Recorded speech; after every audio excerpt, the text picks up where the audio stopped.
반갑습니다. 예, 안녕하십니까. 오늘 제가 제목을 트럼프 진실폭탄, 윤석열 사기폭탄, 그리고 이제 죽은 보수를 깨우나 뭐 이렇게 적었는데, 아까 지금 앞 시간에서 제가 이 정한기 박사님하고 이제 6.25 전쟁을 다뤘는데, 뭐 제가 지금 체감적으로 느끼기에 이제 보수는 거의 낙동강 전선까지 완전히 밀린 상태입니다. 한 발만 뒤로 밀려나면 이제 거의 끝장나는 정도로 밀려 있는데, 그 여기까지 밀려오게 된 계기는 뭐 첫 번째는 일단은 사기 탄핵을 못 막았고, 두 번째는 최근에 이 부정선거 사기와 윤석열 사기 이 두 건이 밀려 들어오면서 보수는 완전히 지금 무장해제되고 뒤로 밀리고, 어떠한 이 대안도 만들 수 없는 정도로 지금 한마디로 다 털려버렸다. 그런 지금 위기 상황인데, 그런 과정에서 어차피 이게 지금 밀어붙이는 게 윤석열 사기와 부정선거 사기다 보니까 사기에는 결국 허점이 있고, 그 허점은 사실은 몇 개만 치면은 무너뜨릴 수 있으니까 세 손 뒤로 밀린다 하더라도 완전히 지금 희망이 없어진 건 아니란 말이에요.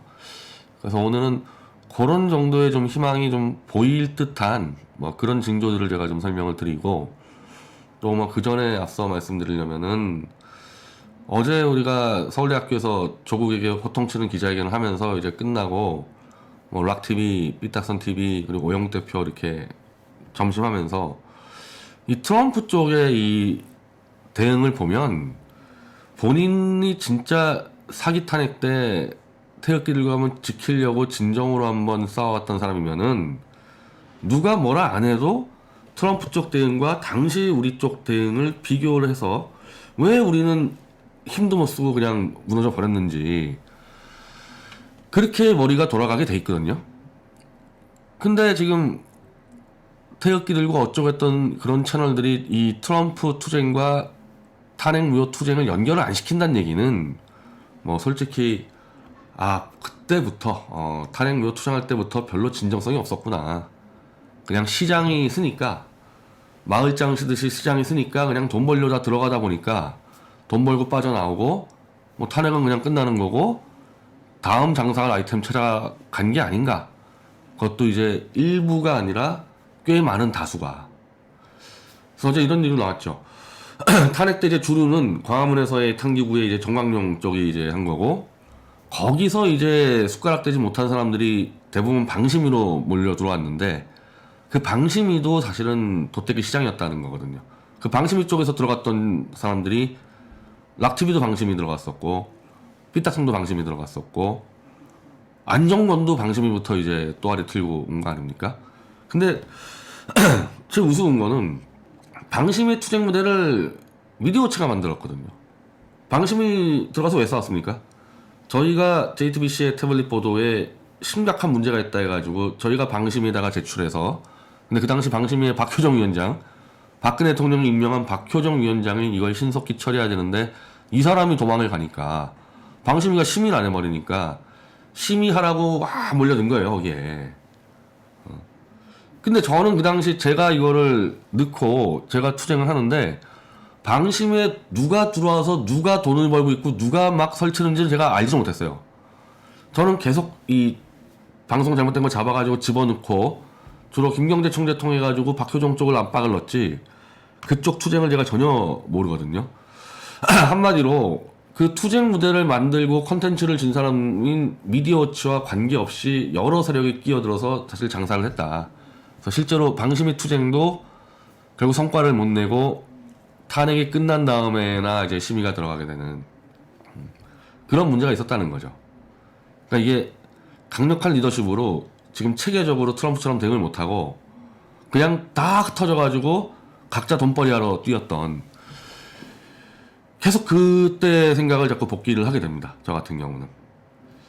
그리고 지금 이 트럼프 쪽 대응하고 우리 쪽 당시 대응에서의 가장 큰 차이는, 어차피 현대에서의 정치 전쟁은 다 팩트 싸움인데 우리가 팩트 규합을 거의 못했고, 잡아낸 팩트도 이 정치권 내에서의 이해관계, 그리고 이제 와서 보지만은 탄핵을 관철시키려는 스파이들이 들어와가지고 이걸 다 무너뜨려 버렸기 때문에 팩트 투쟁의 대우를 만들지 못했다는 겁니다.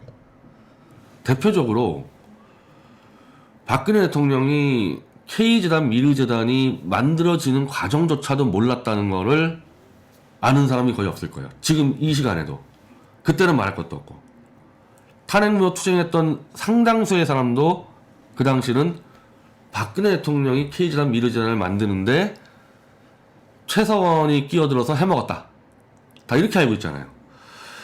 이게 아니라는 거는 나중에 탄핵 끝나고 박 대통령 재판 1심 끝나고 한참 뒤인 우종찬 기자가 밝혀낸 거거든요. 사실 이거는. 만약에 그 당시에 아니 이거는 안종범하고 전경련이 만든 재단이지 박근혜 대통령 허락도 안 받고 만들었다. 그래서 박 대통령은 이건 K재단, 미르재단이 만들어진 것도 몰랐고 심지어 최서원도 몰랐다. 이런 팩트 투쟁을 그때 똘똘 뭉쳐서 밀어붙였으면은 달라지지 않았을까 결과가. 그럼 그건 누구 잘못이냐? 대통령 변호인단의 유영하의 잘못이에요. 유영하가 싸울 수 있는 진실 무기를 안 만든 정도가 아니라 거의 내버려버렸고, 제가 왼쪽에서 태블릿 PC를 잡고 있을 때 그거 이제 드러났죠. 유영하의 정체가. 그리고 정호성 등등 대통령 참모들이 그거 아니라고 박 대통령에게 다른 보고했잖아요. 태블릿 PC는 최소한 쓴 게 맞다. 이러니 탄핵무효 재판과 태블릿 PC가 전혀 연결이 될 수 없었죠. 한마디로 무기 없이 몸으로 붙었고 상당수는 돈벌이하러 들어왔고, 이러니까 이게 지금 트럼프 진영이 대응하는 거랑 우리 쪽 진영이 대응했던 거랑 너무 큰 차이가 나는 거죠. 저는 그래서 이거 볼 때마다 지금 우라가 터지는데 다시 정비해서 올라가야죠. 왜? 그때 없었던 팩트의 무기들을 꽤 많이 만들어 놨기 때문에, 뭐 태블릿 PC 이제 막 거의 다 밝혀놨고, K재단, 미르재단 문제, 승마 문제 우종찬 기자가 거의 다 밝혀냈고, 결국 그때도 스파이들이 문제였다는 겁니다. 그리고 사실은 지금도 스파이들이 문제예요. 자, 이거 지금은 이제 미국 쪽에서 팍스뉴스 등등이 웬만한 거 다 보도를 하기 때문에 이제 미국 쪽 상황을 뭐 팩트 정리하는 데는 큰 문제가 안 돼요. 그래서 그걸 뭐 미디어치가 새로 정리해드리지 않고요. 한국 언론도 거의 왜곡 보도는 하지만은 미국에서 나온 보도를 뭐 그 자체로 인용 보도는 해주기는 해줍니다. 그래서 현재는 어떤 상태냐? 현재는 조지아주에서 재검표를 하게 됐다. 즉 조지아주는 아직 결정이 안 났다. 0.5% 이내일 때는 재검표가 할 수 있는데 0.5%가 아니라 0.3% 상황이기 때문에 이건 조지아주는 지금 재검표로 들어간다. 그리고 조지아주뿐이 아니라 경합주 4개 모두 다시 원점에서 아마 다 재검표를 해야 될 거예요.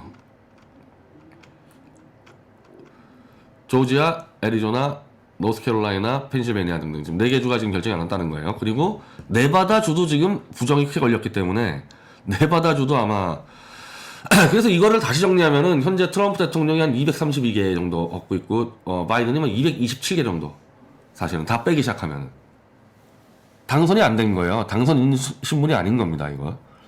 그래서 이 트럼프 주기에 앞장서 있는 중앙일보조차도 이 정도는 지금 보도를 하고 있다는 겁니다, 이거.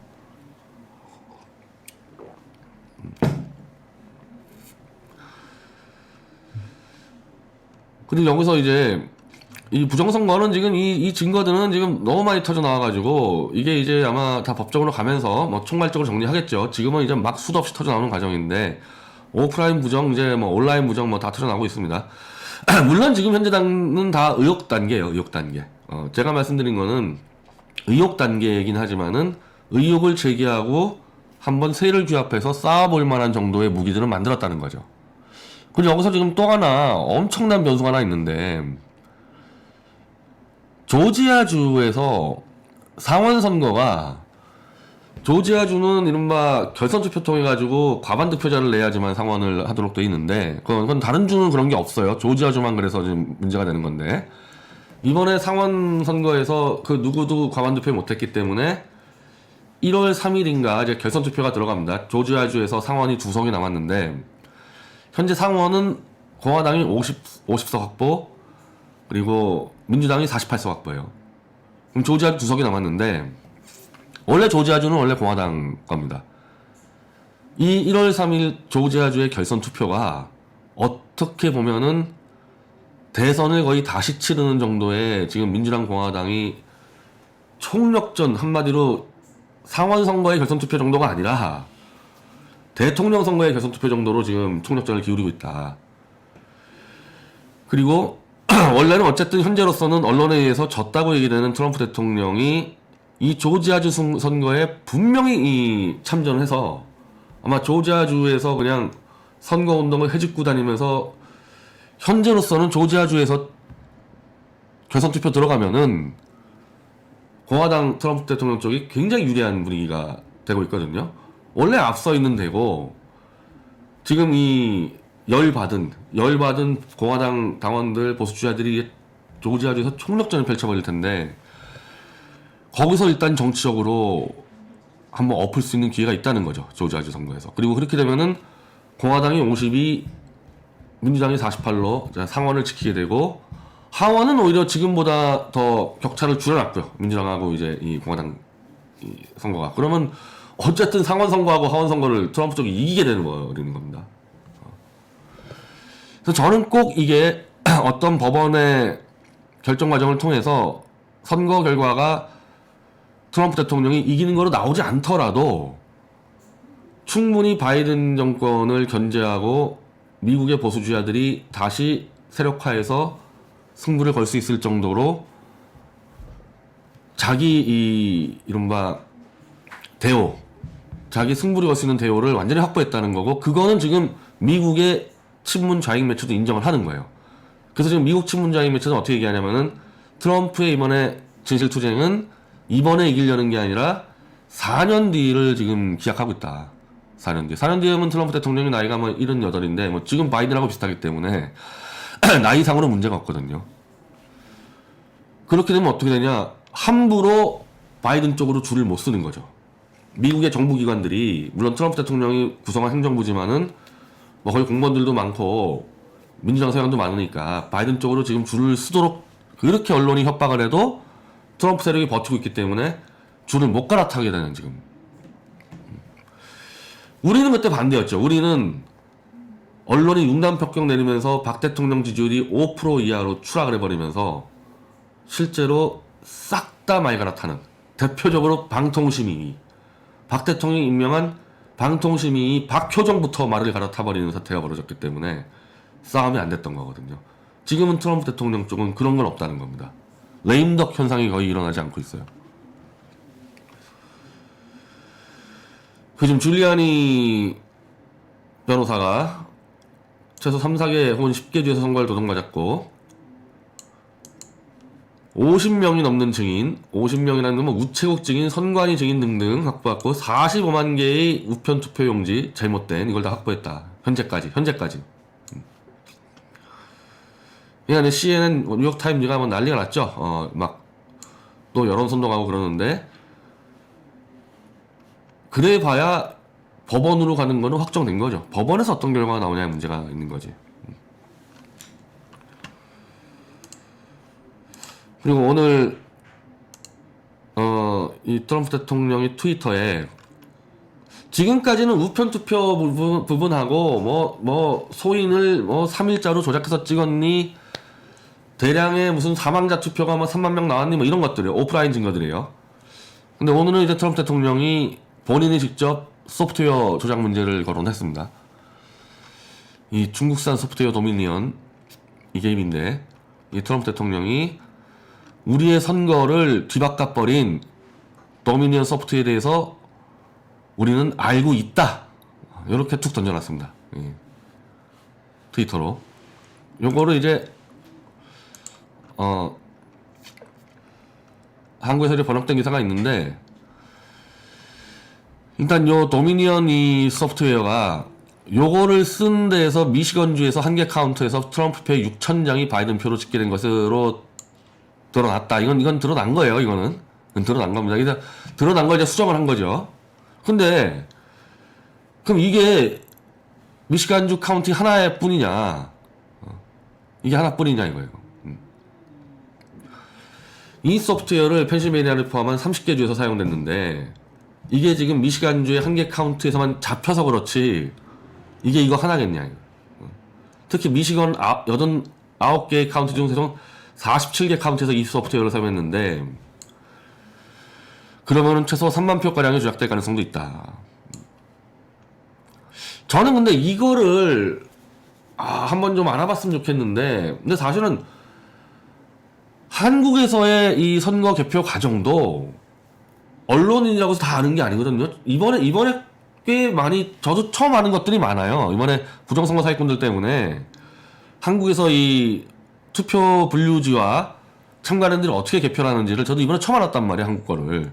그러니까 미국 쪽 상황이 어떻게 되는지가 알 수가 없는데, 한국에서는 이게 도저히 불가능한 시스템이에요. 왜냐하면 투표 분류기로 한 박스를 딱 넣어요. 그러면 쫙 이제 후보자별로 이제 표가 분류 나오면은 100장 단위마다 묶어버려요. 민경욱 쪽에다가 이제 100장이 딱 들어오잖아요. 그러면 참관인, 모든 후보자의 참관이 이거 쳐다보고 있다가 100장이 딱 들어오면은 묶고, 그걸 당연히 확인하죠. 민경욱 거냐 아니냐. 그래서 그걸 들고 가서 선관위 관리자와 함께 수작업으로 적습니다, 손으로. 자, 이거 100표 내렸어, 100표 내렸어. 그래서 그렇게 투표함 하나가 정리되면은 그때마다 이 선거 개표 과정을 정리하는 문서에다가 딱 기록을 하고, 거기다가 참가인들이 다 사인합니다. 그 다음에 쳐서 입력을 하거든요. 그래서 도저히 이 한국 선거에서는 저렇게 6,000장이 민경욱에게 갈게 저쪽 민주당을 갈 수가 없는 구조라는 겁니다. 이거는 보수 쪽 참관인 경험자들이 이번에 다 증언했죠. 그러니까 부정선거 사기 치는 사람 말고 실제로 오랫동안 선관위의 문제를 제기하면서 싸웠던 사람들은 현실적으로 전산 조작으로 표가 바뀌는 건 불가능하고, 실제로 지금까지 한 번도 없었다, 그런 경우는. 재검표 할 때도 한 번도 없었다. 지금까지 재검표가 총선하면은 한 10군데 정도 해오는데, 그 10군데 재검표 할 때마다 뭐 1000표는 지금 6000표 얘기 나왔잖아요, 카운트에서. 6000표가 잘못된 게 드러나서 바뀐 게 단 한 건도 없었다. 주로 한 10표 뭐 5표가 바뀌는데, 그거는 표가 잘못 간 게 아니라 무효표가 된 거를 참가인끼리 싸워서 야 이거 무효 아니지 않냐 이래서 5표 10표가 바뀌지, 저런 사례는 없었다는 거예요. 도대체 미국은 어떻게 하는지가, 우리처럼 한다면은 그거는 불가능하다니까요. 우리처럼 개표하면은 소프트웨어 조작으로 그게 불가능한데, 한 가지 이번에 한국이랑 완전히 다른 게 드러났잖아요. 아니, 민주당 쪽 이 선관위가 공화당 참관인들을 못 들어오게 막아버리는 사태가 벌어지지 않았습니까? 이거는 한국에선 절대 불가능하니까요. 선관위든 뭐 누구든 들어와서 자유한국당 참관인을 못 들어오게 막는다? 바로 강목 들고 나가죠, 한국 같으면. 그래서 미국 선거가 우편 투표도 그렇고, 미국에서는 이렇게 부정선거가 이렇게 한 번도 이렇게 크게 이슈된 적이 없다 보니까 굉장히 지금까지 느슨하게 해온 게 아닌가. 그렇다고 부정선거가 없었던 건 아니에요. 특히 우편 투표니 사망자 투표니 그런 게 벌어져가지고 뭐 이 관리자 몇 명 감옥도 가고 했는데, 선거를 판도를 뒤집을 정도로 대규모 부정이 발견된 적이 없다 보니까 느슨하게, 예전에 뭐 거의 뭐 워싱턴이나 뭐 제퍼슨 시대 때처럼 그냥 느슨하게 해왔던 것 같아요. 그러다가 이번에 코로나 사태가 걸리니까 그냥 와장창 우편 투표가 밀고 들어오고, 소프트웨어 문제도 이제 좀 이 건이 왜 문제가 되냐면은, 이 소프트웨어를 낸시 펠로시 쪽 일가가 운영하는 회사에서 관여를 하고, 이게 중국산 프로그램이 같이 들어오고 막 이런 문제들이 지금 걸렸거든요, 여기가. 반면 한국은 2050 때 한번 투표 한번 박스로 밀어넣다가 걸려가지고 법무부 장관 최인기가 막 사형당하고 이래가지고, 그 뒤로는 독재 정권이라고 얘기하는 박정희 정권이나 전두환 정권 때도 그런 거 없었다니까요. 한국은 정말 철저하죠, 이 개표 작업은.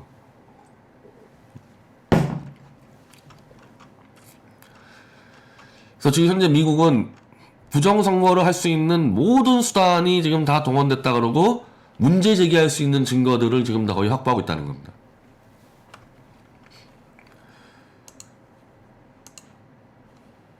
자, 그런 상황에서 이 민경욱이라는 자는 지금 한국에도 안 들어오면서 저의 소송을 도와주고 계시는 변호인단이 6개월 동안 법정 투쟁을 위해 쏟은 노력을 트럼프는 단 일주일 만에 다 따라하고 있습니다.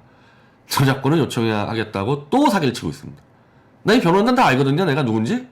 내가 물어볼까요? 변호인 여기다 불러서 내가 물어볼까요?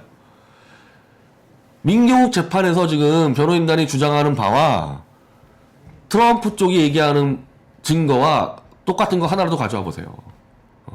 아까 얘기했듯이 사망자 2만 표 걸린 거 있어요 지금? 막 1900년 태생 표가 지금 들어와 있는 거 한 표라도 있어요 그거? 그리고 전자개표기가 잘못돼서 6,000표가 잘못 나간 사례가 있어요? 한 건도 없어요, 한 건도. 한국하고 미국이랑 선거 시스템이 다르고 이 문화가 달라서 똑같은 거 하나도 없습니다. 근데 이렇게 지금 이 숟가락 대고 있지 않습니까, 이거? 그러면은 한번 써봐요. 민경욱이 쫙 해서 우리 쪽이 문제 제기한 거랑 트럼프 쪽이 문제 제기해가지고 딱 등치 한번 시켜보세요, 표 만들고. 못하죠. 같은 게 하나도 없으니까. 민경욱이 주장한 거 대표적으로 두 개 아닙니까? 63대 36이라는 이상한 결과가 절대 나올 수 없다. 그거하고 팔로우 더 파티. 그거밖에 더 있어요? 그리고 그 두 개는 지금 재판부에다 주장도 못해요. 그거는. 너무 말이 안 되니까. 그래서 이게 지금 트럼프 쪽이 이 진실투쟁을 하다 보면요. 자연스럽게 한국의 부정선거 사기친 자들은 이거 아무것도 없이 쌓았구나. 돈만 그냥 들이다 갖다 걷었구나. 그게 드러나지 않겠어요, 이제? 다만 이제 이게 좀 황당한 게 지금 벌어지고 있는데, 자, YTN 기사예요. 제가 어제 얘기했죠. 아니, 선관위는 계속 재검표 하자 그러는데, 이거 대법원이 지금 아무 말도 안 하고 버티고 있어요, 이거. 물론 민경욱 쪽이 온갖 핑계를 대면서, 이거 재검표만 가지고 안 된다 하면서 지금 민경욱 자체가 사실은 재검표 할 생각이 없는데, 그럼 대법원이 직권으로 재검표 시키면 되거든요? 안 하잖아요, 뭐 대법원이. 대법원이 안 합니다. 왜 그럴까요? 이거 무조건 재보선까지 끌고 가겠다는 거죠. 이 부정선거 사기를.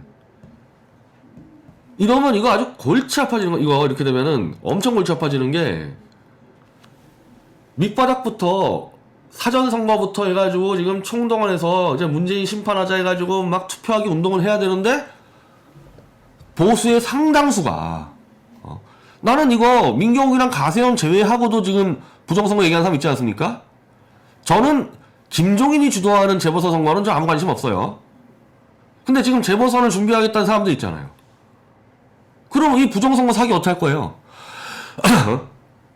아니, 다 나가서 투표하자 그래야 되는데, 그때까지 재검표 안 해가지고 부정선거 이게 확인이 안 됐어. 그럼 투표하기 운동을 할 겁니까? 안 할 겁니까?